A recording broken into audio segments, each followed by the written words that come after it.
Have you ever believed in something?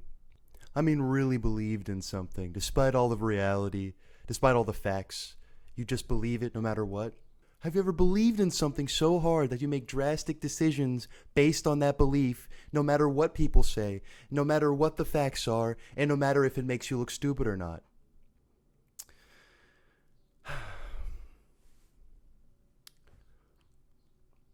Well, I have.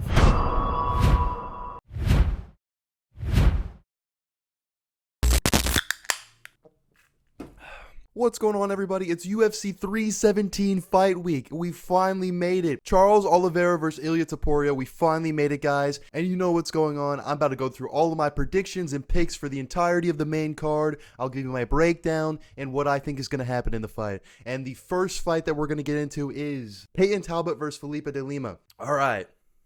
Both these guys only have one loss on the record, 9-1. Peyton Talbot versus 14-1. Felipe de Lima. Simple as this. Peyton Talbot is very good. He's a very good striker. That showed in his fights that weren't his last fight where he got fraud checked by Barcelos. He's very good, but that fight showed that he has a hole in his ground game and his takedown ability and his ability to get back up to his feet. I mean, in previous fights, he's had his back taken as well, but he's been able to get the knockout or end up getting the decision by his success on the feet against lesser competition. I mean, Cameron Simon at the time, it was a very, very good win at the time.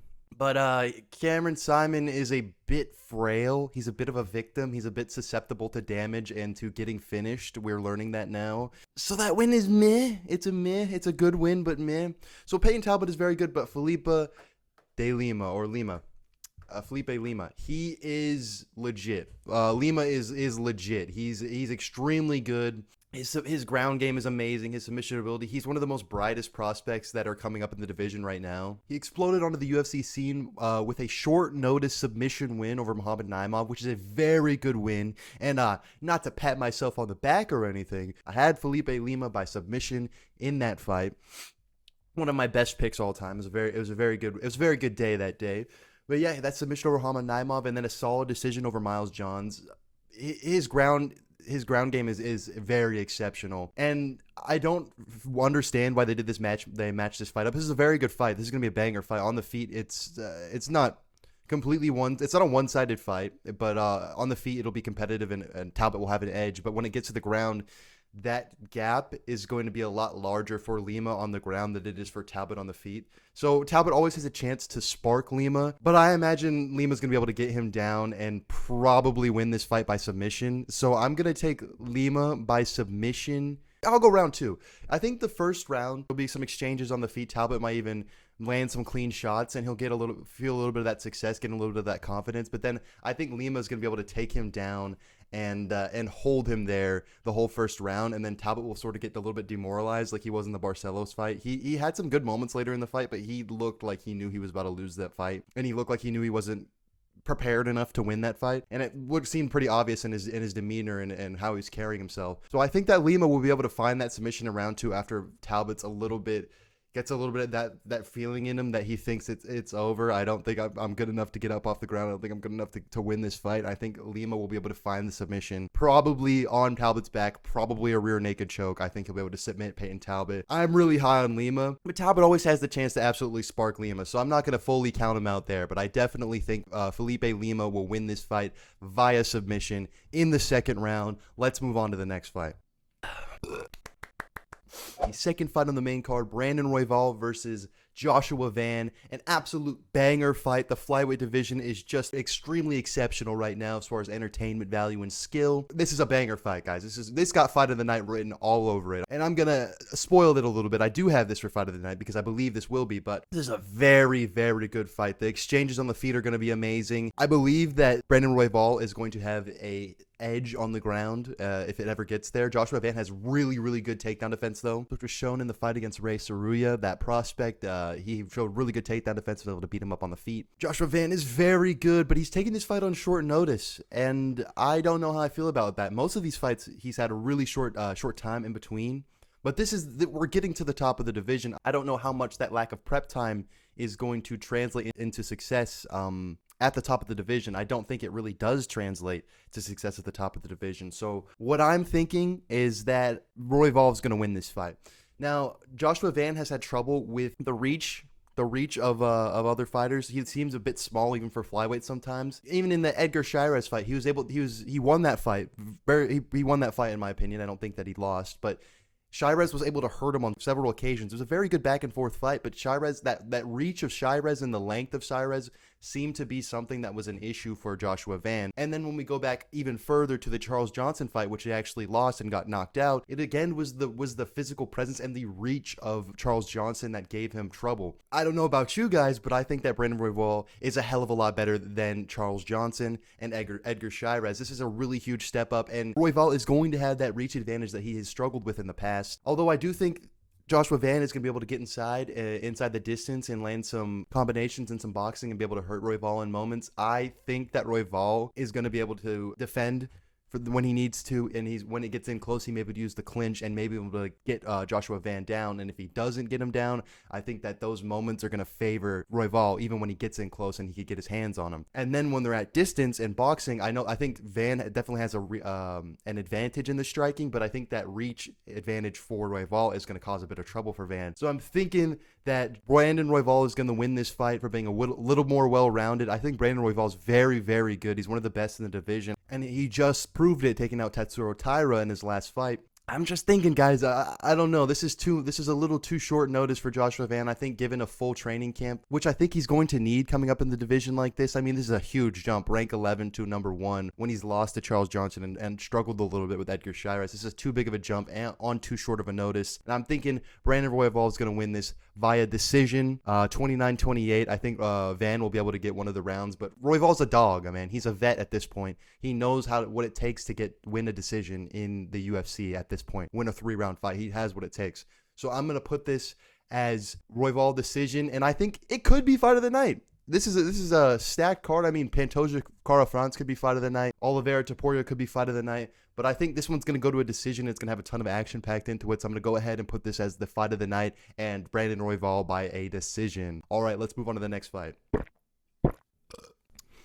All right, the next fight we're going to be talking about is Beneil Dariush versus Renato Moicano. Show me the money. I need the money. I cannot afford to lose. That Moicano versus, there's no quotes for Beneil Dariush. He's rather boring. His personality's rather boring. I think I've seen one very good edit of him talking about how no one likes him, and that's fine. I don't dislike Dariush. He's just boring. But that being said, I think Dariush is going to win this fight. I think Moicano's the favorite here, which is rather surprising to me. I think we're pretty high on Moicano, but for no reason. His highest, most elite wins are Benoit Saint Denis and Jalen Turner, and then you can throw in Drew Dober there and Jai Herbert as the blowers. Those aren't really elite wins, but they're good wins. If we look back on that Benoit Saint Denis fight, he absolutely dominated that first round with a broken collarbone and was able to get a ton of damage off on Benoit Saint Denis. That was an extremely good first round, but then when we got to the second round, he was starting to lose. He was very clearly was starting to lose and starting to get pieced up. All that damage that he did in the first round eventually got the fight stopped. But I'm pretty sure he might have gone on to lose that fight even with getting all that damage in the first round. He absolutely destroyed Benoit Saint Denis in the first round, and I'm not trying to knock that at all or sort of ignore that, but he looked like he was struggling in that. And then we go to the Jalen Turner fight. He was also losing that fight and got his way out of a TKO into sort of the start of a Jalen Turner downfall of him just not believing himself. And he was able to control him and get a TKO from Mount, which was the same position that he did all that damage in Benoit Saint Denis. And that's where he wins the fight. And I want you to really think about this. Is he going to be able to get Mount on Beneil Dariush? The guy who was been in insane scrambles with Gamrot. That Gamrot fight, are we really thinking that Renato Moicano's going to be able to get him down and get into a dominant position without Beneil Dariush being able to scramble out of it and get back to his feet? And then on the feet, Beneil's not a slouch. No, he's not bad on the feet. He's sort of a bit underrated on the feet. He's got decent striking. He was able to drop Gamrot. It's pretty underrated. He even has KOs. Renato Moicano, meh on the feet. His striking it's comparable. It's not insane, but this is definitely a fight that's going to take place on the ground. And I don't believe that Renato Moicano is going to be able to take Beneil down, and let alone take him down and hold him in any sort of dominant position where he's going to be able to get a submission or a TKO, which is what Renato Moicano's good at and what he needs to do. And I just don't think he's going to be able to do it, and Beneil Dariush is just better. I know he's coming off of 2 losses, and Moicano's only coming off of 1 loss against Islam Makhachev, which is completely fair. Islam's just better than the whole division at this point. But Beneil Dariush is just simply better, and he's going to be able to out-scramble him. I think he's going to be able to get more damage on the feet. I think he's a bit craftier and more well-rounded and able to get decision wins. So I think I'm going to go with Beneil Dariush by decision as well. I don't really see this fight ending in a finish, and I don't see it being fight of the night. But yeah, Moicano's going to have, the way he wins fights is taking people down and getting a ton of damage or getting a submission. He's not really that good on the feet. He's not a knockout artist or anything like that. He's a really good Brazilian jiu-jitsu guy, and he's just not going to be able to get any sort of control over Beneil Dariush or take him down consistently. So I'm going to have to go with Beneil Dariush by decision. And yeah, that's pretty much it. I think Moicano being a favorite in this is absolutely insane. It's kind of free money to bet on Dariush. I know the line is closing even as I record this video. The line is at, the odds have switched to -105 to -115 in slight favor of Renato Moicano. But you could have got Dariush at plus money at some point, which I think is absolutely insane. I think the odds makers are getting back to their senses and realizing this is at worst a pick'em and at most a favorite for Dariush. This should not be Moicano as a favorite. So that's the pick. Take some free money on that one, guys. I'm pretty confident in that pick. And let's move on to the next one. Woo! All right, in the co-main event, we have Alexandre Pantoja versus Kai Kara-France. I think this is a mismatch. I think that Pantoja is better than Kai Kara-France. Kai Kara-France really only has the knockout. That's his only chance to win this fight, in my opinion. Over 5 rounds, he's going to have to KO Pantoja, and we've seen that his chin is just made of granite and just pure Brazilian will. You can't knock out Pantoja, and if you can, I guess we'll learn in this fight. Kai Kara-France has ridiculous power, but yeah, I don't know. I didn't think Kara-France deserved this fight. I think they should have done Cop versus Kara-France with all the hype that they have going on, and Pantoja could have sat out for a little bit. I mean, he didn't have to take this fight, but I mean, all the respect to Pantoja because he's an absolute animal for taking this fight and just wanted to stay active. But yeah, he's gonna win this fight, and he'll probably win it by decision. Kara-France is very good. His takedown defense is very good. His footwork is nice. His boxing is crispy. But the relentlessness of Pantoja and his grappling and his chin and just the overall pressure that he puts is going to be too much for Kara-France. I think he's going to be able to land big shots that make us go, ooh, and ah, and we're like, oh my God, maybe he could hurt him, maybe he hurt him. And then Pantoja's just going to do this. What? Throw his hands up and then go forward like he does every time he gets hit hard and clean. Like, and it should have rock him. He just sort of says, what? So, yeah, I'm pretty confident in this one. I think Pantoja's going to be able to win this by decision. I'm seeing decisions in this. Royval versus Van could end in a finish, but I think these two are for sure going to end in a decision. Yeah, Pantoja by decision. I don't really think too much. Fight of the night, no. Kara-France is good enough, but I feel like he just has to get the KO, and I don't see that happening anytime soon. Pantoja's chin is just too solid. Ain't too much else to say about this. I really like Kara-France. I'm a big fan of him, but he's just what a bit of a one-trick pony when it comes to the top level. He has good wins. He beat Albazi, man. That was a robbery, and he just KO'd Steve Erceg, which is amazing. A really good win. But yeah, he should be fighting Cop right now. He shouldn't be fighting for the belt. He's absolutely gonna get smoked by Pantoja, and I'm pretty confident on that one. So let's get on to the main event. Now, I gotta get bigger for this one. I gotta get right up. Gotta get right up in your face for this one. Charles Oliveira versus Ilia Topuria. I know what you're saying. Ilia Topuria has amazing boxing. He thrives in the pocket. The pressure of Charles Oliveira is going to play right into his game. Oliveira doesn't move his head. He gets hit in every fight that he's in. Topuria is going to land those shots. His boxing is just too crisp.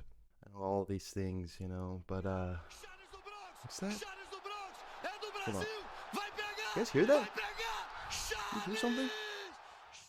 All that. Charles do Bronx is winning this fight. I don't care what anyone has to say. I do not give a shit about, oh, Ilia Topuria this and Ilia Topuria that. No, that. Charles Oliveira's winning this fight. And let me tell you why. To beat Ilia Topuria, we've seen two people who have attempted to implement a game plan to win a decision over Ilia Topuria and stay out of danger from him and sort of try to evade him, Matador-esque, the entirety of the fight. And what happened? They both got knocked the out. It seems inevitable, right? You know what no one's tried yet?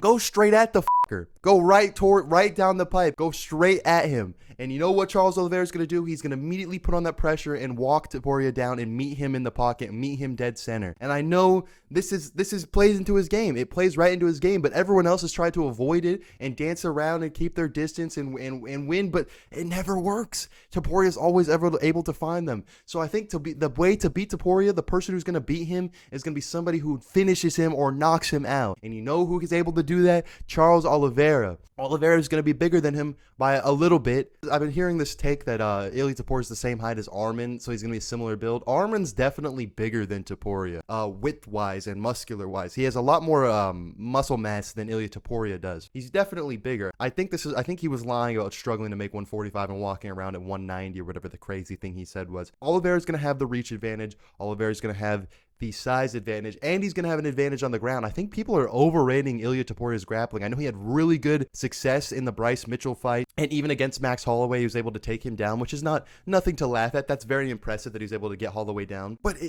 it's just different with Charles Oliveira. He's fought really good wrestlers before. I know Topuria has good jiu-jitsu. He's never had to show it off in any of the fights, and I don't believe it's anywhere near Charles Oliveira's jiu-jitsu. I know his wrestling is very good, which Oliveira has had success against wrestlers. He submitted Kevin Lee. He's not losing consistently to wrestlers. He's lost to Islam Makhachev and Arman Tsarukyan most recently, and Arman was able to camp in his guard and get him down and hold him there. But I don't think Topuria has that same ability. I think if it ever gets to the ground, I would imagine that Topuria is going to stand up and make Charles fight him, that would be my guess. I don't think that he's going to play into Charles's grappling game, which if he does, great for us, because we are beating Ilia Topuria. That's right. We are beating Ilia Topuria. Look at us here. We are beating Ilia Topuria. Yes, we. I said it. We. Me and this guy. We are beating Ilia Topuria this Saturday. But yeah, I don't think that Ilia Topuria's boxing or his wrestling is going to be anything that Charles is going to struggle with. What is the thing here? What is the possibility is Charles Oliveira walks him down, gets right in the pocket, and goes out f***ing cold. Now, I don't think that's going to happen. I think that Oliveira's taking shots off the best guys in the division. Justin Gaethje, hardest hitters. Michael Chandler, he's taking huge shots off Michael Chandler and Justin Gaethje, and he's been able to survive. He hasn't gone out cold yet in his career. I mean, neither did Max Holloway or Volk, but I mean, can it happen? Could it happen? Yes. If Oliveira were to try to play on the outside and do leg kicks, I think he'll land leg kicks in this fight, but he's just hit leg kicks and stay at the distance and try to find a way to take him down. It would be inevitable that Topuria is going to find the shot eventually and try to knock him out, just like he did with Max Holloway and Volkanovski. But there have been times where he's gone the distance, and that would be the Emmett fight and that was it, the Emmett fight, or no, Yusuf Zalal. But I think this is going to be a car crash, and the only way Ilia Topuria is going to end up losing is within a car crash where he gets finished. And who has that ability? Charles Oliveira. And who has the ability on the ground to get the finish there? Charles Oliveira. And who am I picking to win? Charles Oliveira, man. You can't convince me otherwise. I will cry. This motherfucker keeps tacking out all the fan favorites, and I'm sick of it. It ends this Saturday, live on pay-per-view, UFC 317. Charles Oliveira is finishing this little gnome, and we could finally be rid of it, and we're finally back to championship. Two-time champ Charles Oliveira. I'm sick of this shit. I'm so sick of this. Everyone's counting him out. He's a goddamn dog again. Plus 400 is absolutely ridiculous. Dyed my hair blonde for this, guys. We went blonde we went blonde for this in support of Charles Oliveira. Yeah, that's the pick. We're gonna go. I didn't even click yet. I'm so excited. Charles Oliveira. We're gonna go with submission, because even if Charles hurts him and gets him down, he's gonna wrap up that submission. He's gonna get the submission, and it's gonna be early. I'm gonna go round 2. Round 2 submission. Round 1. Fuck it. Round 1. This is gonna be a car crash from the instant this fight starts. It's over in 1 round. We take the belt back. We take off Topuria's head, and we ride back to Brazil with the championship. It's happening this Saturday. You can't convince me otherwise. I don't care if you say I'm delusional. You gotta believe. You gotta believe it's gonna happen. Round 1 submission for Charles Oliveira. It's happening, guys. All right, that was my 317 predictions and breakdown for every cut fight on the main card. I went blonde for this. I really did. I'm actually very confident that Charles Oliveira is going to be able to get this done. But check out my Twitter. Check out my Twitch. This Saturday, I'll be doing a live Fight Companion on both Twitch and YouTube, so you can check it out on either one. I'll be doing all of my predictions and breakdowns for the early prelims and the prelim fights during that live, so if you want to check out those predictions, come check out my YouTube and Twitch. Come join me for the early prelims. I'm live from Fight 1 to the main event every weekend. The last 6 months I've been doing it, or 3-4 months I've been doing it, and I'm super committed. I'm here every time. So come check out the Fight Companion if you guys are watching those early prelims. Check out my other YouTube videos if you enjoyed this one. I got predictions and reactions to all the previous events for the last couple months. And yeah, like and subscribe if you enjoy the content, and I'll see you all this Saturday when we take out Ilia Topuria. We all gotta believe, guys. We all gotta believe. All right, thank you.